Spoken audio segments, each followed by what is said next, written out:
Eu agradeço o convite do Departamento de Cultura da UAB, daqui de São Paulo, cujo departamento é capitaneado pelo Dr. Humberto Durso, que moderniza as divulgações dessas palestras e espero contribuir para os meus colegas com esta troca de conhecimento que eu fui acumulando nas pesquisas que fiz durante a minha vida profissional. O tema da nossa palestra é Direito das Sucessões.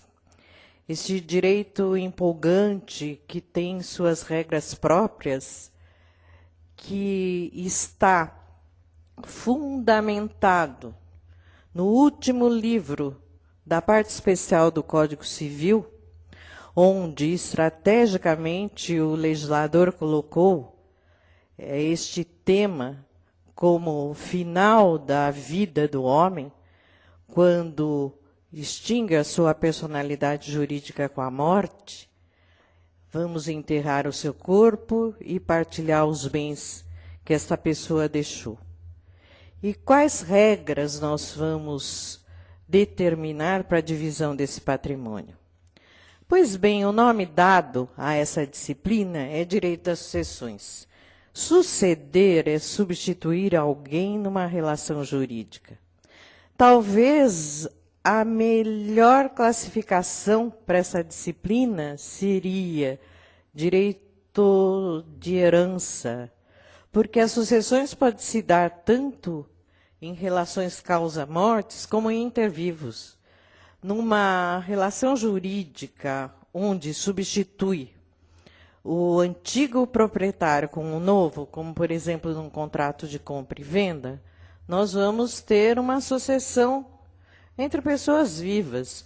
O vendedor é substituído pelo comprador da coisa. E ali nós vamos ter uma sucessão. Mas essa sucessão que nós vamos falar é a sucessão causa-morte, é a substituição em razão do titular do patrimônio por sua morte. Que, como nós estávamos falando, que o melhor termo seria empregar direito de herança, como falava o professor Limongi França. Pois bem, esse direito das sucessões, como eu já falei que tem suas regras próprias, inicia-se no exato momento do falecimento desta pessoa. Os seus herdeiros imediatamente vão ter o direito de entrar na posse e na administração dessa herança. Esse direito é chamado direito de seisinne, né? Fundamentado no direito francês, que é o direito que a pessoa tem de administrar aquele patrimônio deixado pela pessoa que ela vai suceder. Este direito da seisinne traz muitas consequências, porque o patrimônio não pode ficar acéfalo sem quem responda por ele.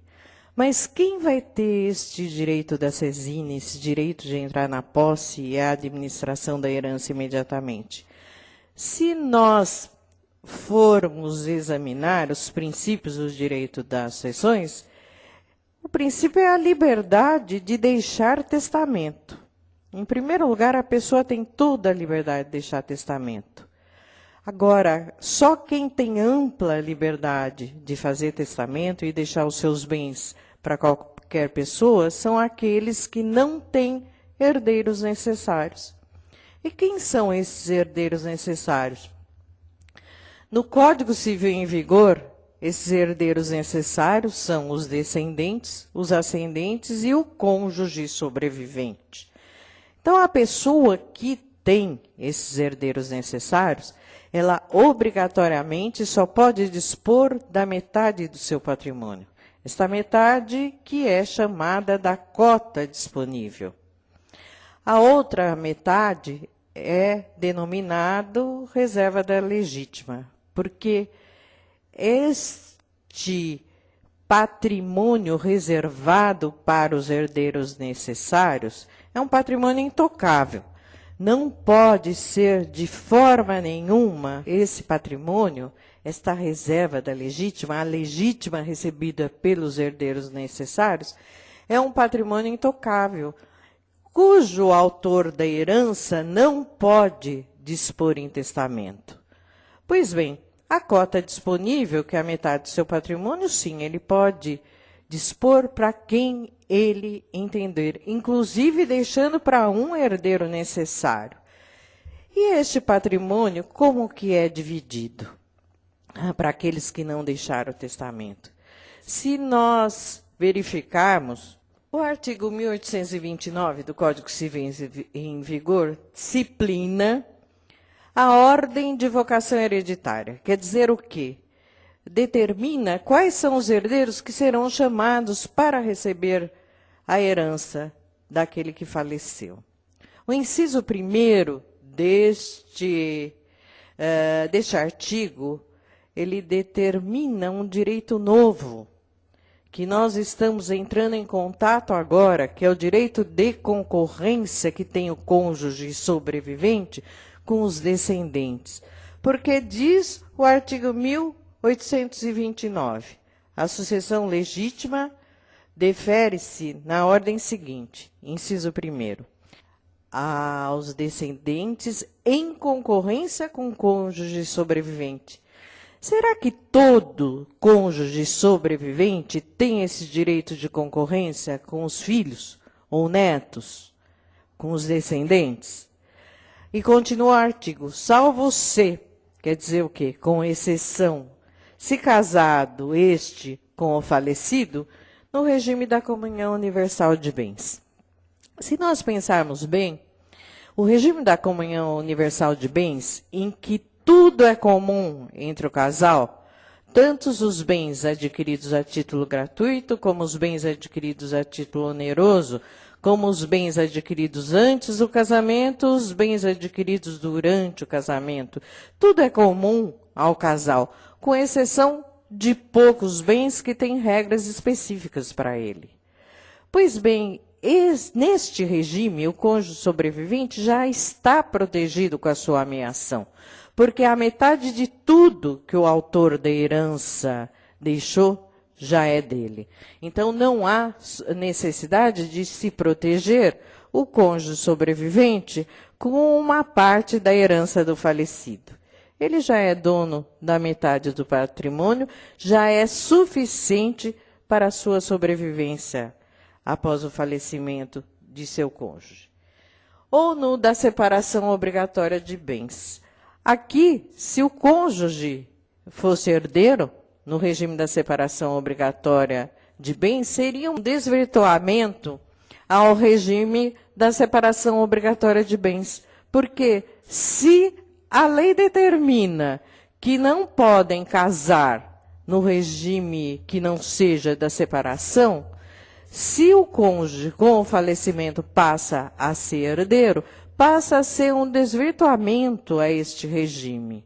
Então, neste regime também não há a concorrência do cônjuge sobrevivente.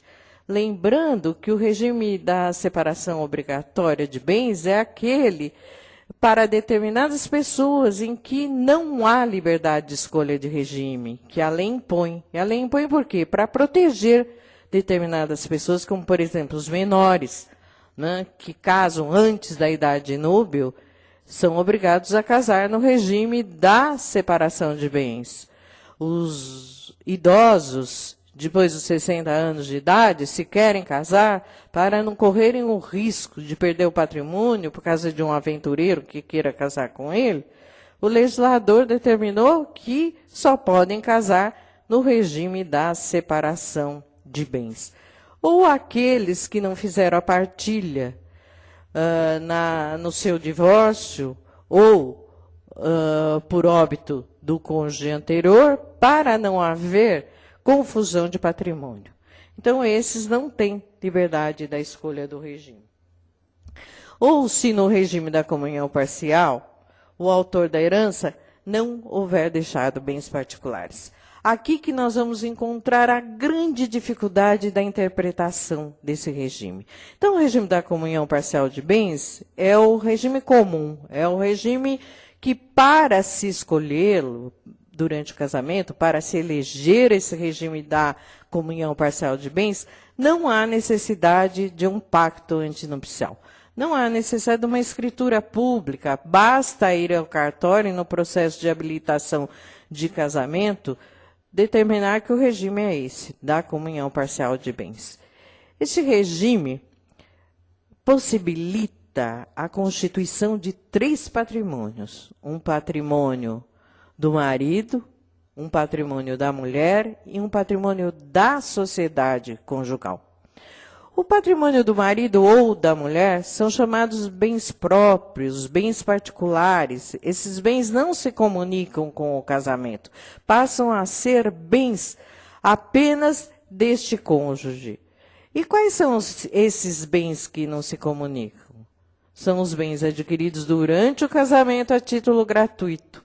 Por exemplo, uma doação, uma herança que o cônjuge recebe durante o casamento, este bem não entra para a sociedade conjugal. O outro cônjuge não vai ter direito à metade deste patrimônio. Ou então, os bens adquiridos antes do casamento, que não há esforço comum do casal, então esses bens são próprios, são particulares daquele que adquiriu. E os bens subrogados em seu lugar, quer dizer o quê? Se, ao casar, a pessoa já possuía algum bem, e durante o casamento vende esse bem, e com o fruto desse bem adquire outro, aí são bens subrogados também que não entram para a sociedade conjugal. Porque no regime da comunhão parcial de bens, a sociedade conjugal pressupõe o quê?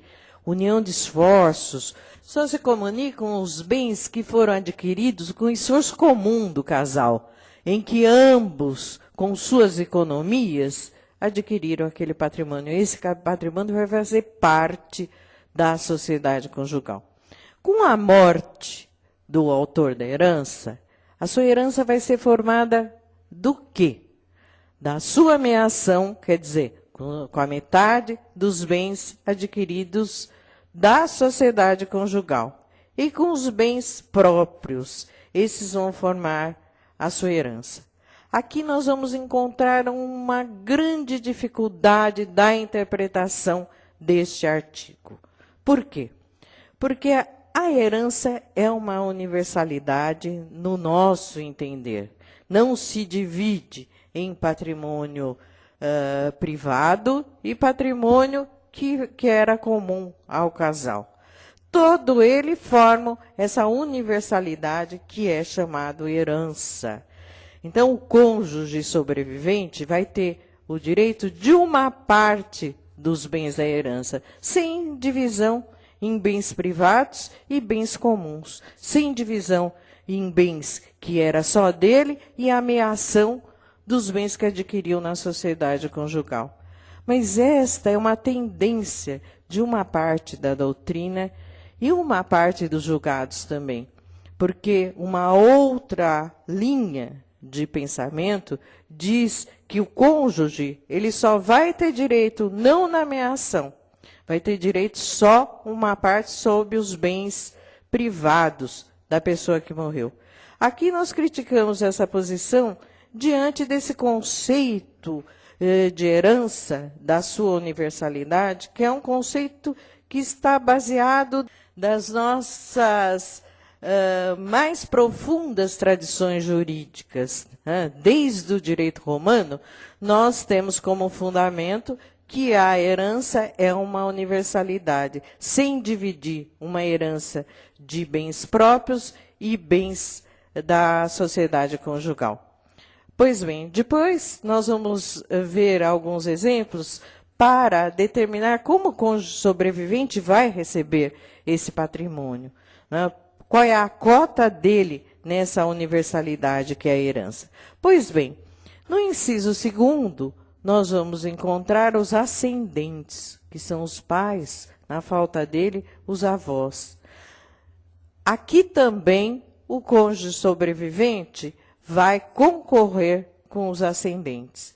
Mas aqui nós não vamos mais aplicar o regime de bens. Só na concorrência com os descendentes que vamos examinar o regime de bens que vigorou durante o casamento. Na sucessão, na concorrência com os ascendentes, não há aplicação do regime de bens. O cônjuge sobrevivente sempre vai concorrer com os ascendentes. Se houver pai e mãe do falecido, ele vai ter 1/3 da herança. E se não houver, se for ou só o pai ou os ascendentes de uma linha acima, que é os avós, o cônjuge sobrevivente sempre vai ter o direito da metade da herança. Importante frisar uma coisa: quando nós estamos no direito das sucessões, as regras sucessórias que nós vamos ter que aplicar naquela partilha. O direito de família, ele vai entrar como um suplemento às regras do direito das sucessões. Mas como primazia, sempre nós vamos aplicar as regras do direito das sucessões.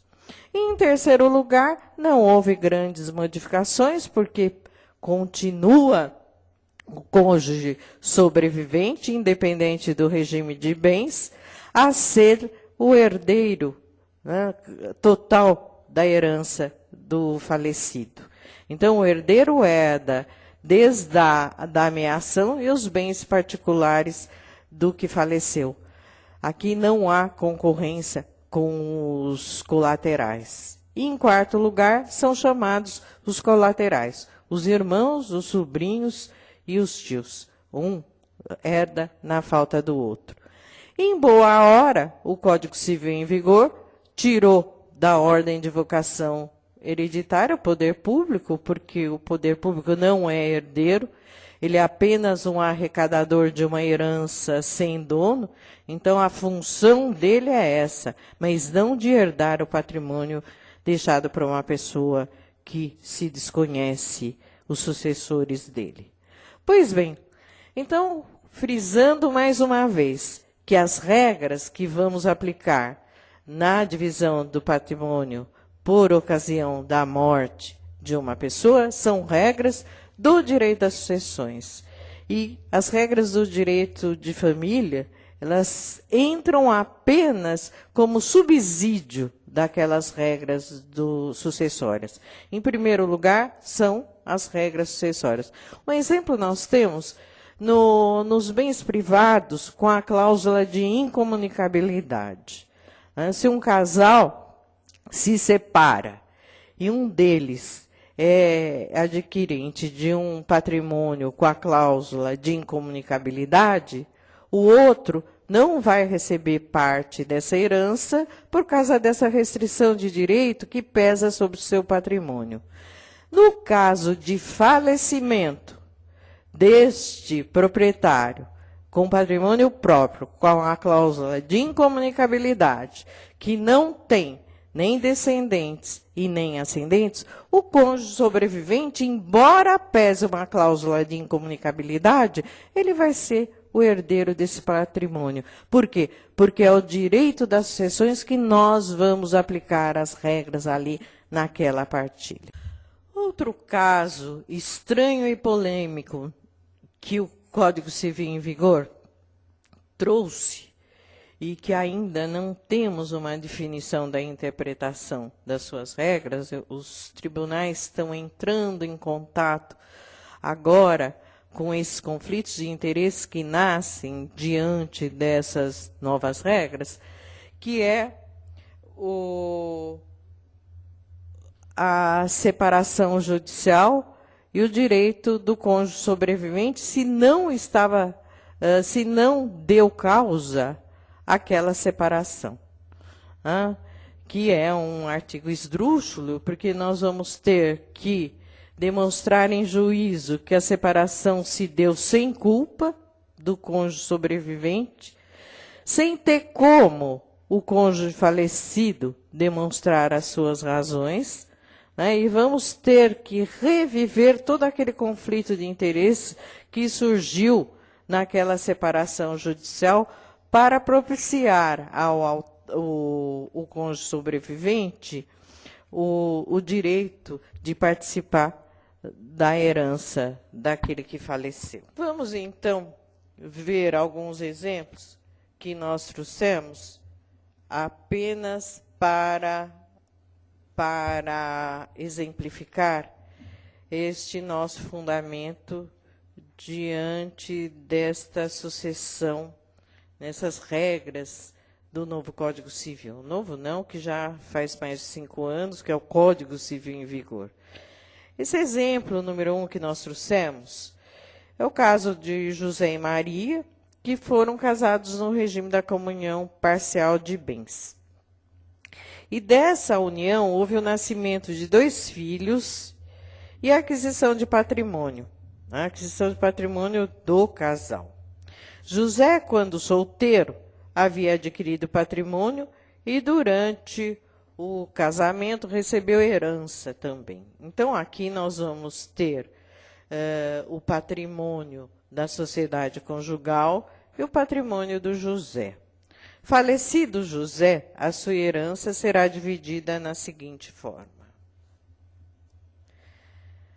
Nós estamos vendo aí nesse gráfico os bens particulares do José do lado esquerdo. No meio nós estamos vendo os bens da sociedade conjugal e do lado direito os bens de propriedade de Maria. Quais são os bens que comportam a herança do José?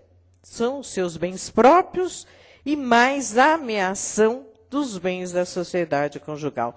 Esta é a herança que será dividida entre os seus filhos e cônjuge. Neste caso, o cônjuge é herdeiro? Sim, o cônjuge aqui é herdeiro porque o autor da herança deixou bens próprios, bens particulares, que ele vai herdar. E como nós nos filiamos na linha que determina que a herança é uma universalidade, essa herança vai ser dividida em 3 cotas. 1/3 para o cônjuge sobrevivente, que é a Maria, e 1/3 para cada herdeiro. Lembrando que a Maria vai receber 1/3, porque além dela ser mãe dos herdeiros, que é um direito que ela vai ter, ela tem o direito de, no mínimo, receber 1/4 da herança. O mínimo. Como se for dividir em partes iguais, a parte dela é maior, ela vai receber uma parte maior. Então, essa herança vai ser dividida em 3 partes e Maria não recebe 1/4. Ela vai receber 1/3 e os outros 2/3 dividido entre os seus 2 filhos. Se fossem 3, 4, 5 filhos, seria os 2/3 dividido 1/4 e os 3/4 dividido entre os outros herdeiros. O segundo exemplo, que é o do José, que casou com Maria, também no regime da comunhão parcial de bens. Antes de seu casamento com Maria, José havia adquirido patrimônio, como teve 2 filhos de casamento anterior. Falecido José, a sua herança será dividida da seguinte forma. Nós estamos vendo aqui que o casamento foi no regime da comunhão parcial de bens. José adquiriu patrimônio próprio, como teve filhos de relações anteriores. Aqui, no caso, a Maria vai ter direito de ser sua herdeira? Vamos ver. Essa herança será dividida de que forma?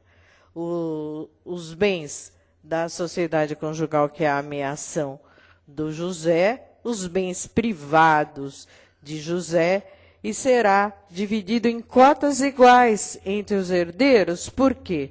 Porque os filhos são apenas do falecido e os filhos não são de Maria. Então, vão ser divididos em cotas iguais. 1/3 para Maria e 1/3 para cada herdeiro. Se fossem 5 herdeiros, seriam 1/6, sendo 1/6 para Maria e 1/6 para cada 5 herdeiros dessa sucessão. Por quê? Pelo fato da Maria não ser mãe dos herdeiros, ela não tem aquela cota no mínimo de 1/4 da herança. Esta linha que nós nos filiamos, que a herança é uma universalidade, que não se divide entre bens particulares e bens comuns, há uma linha que está sedimentando bastante na doutrina, de que a Maria só vai dividir a herança com os herdeiros dos bens privados de José. Ela não vai ter direito àquela ameação. Mas essa corrente, como eu já afirmei, é uma corrente que nós não nos filiamos pelo fato, como já afirmamos, que a herança é uma universalidade e que é um fundamento já mais tradicional nas nossas regras. E o exemplo 3. José e Maria foram casados no regime da comunhão parcial de bens. Por que outro exemplo da comunhão parcial? Porque esse regime é um regime mais comum na sociedade. São os casos que nós vamos mais encontrar para ter que resolver os conflitos de interesse que nascem nele. José, quando faleceu, deixou 2 filhos e bens adquiridos a título oneroso somente no período em que vigorou a sociedade conjugal. Então, ele só deixou bens da sociedade conjugal. Então, a sua herança vai ser composta do quê? Da ameação. Como a herança é composta apenas da sua ameação, só os herdeiros vão ter direito à sua ameação. Aí Maria não vai ser herdeira porque ela é dona da outra metade, que é a ameação dela. A sua metade só vai ser dividida entre os herdeiros. Lembrando bem que o legislador, ele trouxe a concorrência do cônjuge sobrevivente no regime da comunhão parcial de bens para proteger aquele cônjuge quando não adquiriu bens comuns durante o casamento. Os bens são apenas aqueles adquiridos a título privado, a título particular, os bens adquiridos antes do casamento ou adquiridos durante o casamento ou a título gratuito. Com este objetivo de proteger este cônjuge a participar desta herança, recebendo uma parte dos bens privados, que foi o objetivo do legislador. E outro exemplo, que José foi casado no regime da comunhão parcial de bens com Maria, com quem teve 4 filhos. É o caso que eu acabei de dizer. José veio a falecer, deixando apenas bens próprios. Sua herança será dividida na seguinte forma. Então, no caso aí, como Maria é mãe dos herdeiros, ela vai ter direito a 1/4 da herança e os outros 3/4 vai ser dividido entre os 4 herdeiros. Muitos conflitos de interesse nascem em relação desta divisão de patrimônio. Muito tribunal vai ter que decidir, ou então os tribunais superiores sumularem estes conflitos de interesse dessas regras da divisão de patrimônio numa sucessão causa-mortes, que ainda não se fixou uma tendência. Importante ressaltar é a sucessão dos companheiros, a sucessão daqueles que viveram em união estável. Por incrível que pareça, o legislador ele se desorientou na aprovação dessas regras de partilha de bens causa-mortes. A impressão que nos passa é que ele não soube como colocar essa divisão de patrimônio no Código Civil. Se nós formos examinar o artigo 1790, o que trata da partilha de bens na sucessão causa-morte em união estável, nós vamos ver que é um artigo completamente deslocado, que está na parte geral do direito das sucessões e que traz umas regras onde nós vamos concluir que a união estável é um casamento de segunda classe, é um casamento em que merece menos proteção da nossa sociedade. E a própria Constituição Federal reconheceu como entidade familiar, né, as pessoas que vivem em união estável e aquelas que vivem em casamento. Tanto uma como outra vivem em entidade familiar. Então, não tem por que haver uma divisão de tratamento no direito sucessório para aqueles que foram casados e para aqueles que viveram em união estável. Em boa hora, o Tribunal de Justiça de São Paulo já tem afirmado em vários julgados que esse artigo 1790 é completamente inconstitucional e se aplica nos casos de sucessão em união estável as mesmas regras do casamento. Quer dizer, que é a mesma ordem de sucessão hereditária que nós vamos encontrar no artigo 1829. Pois bem, terminando essa nossa fala, cumpre ressaltar que uma coisa é a ameação no casamento.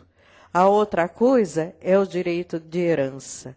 A ameação no casamento é uma aquisição a título oneroso, onde nós vamos encontrar a união de esforços do casal. E o direito de herança é um direito a título gratuito. Apenas pelo fato do herdeiro estar naquela posição na herança, ele vai ter direito àquele patrimônio.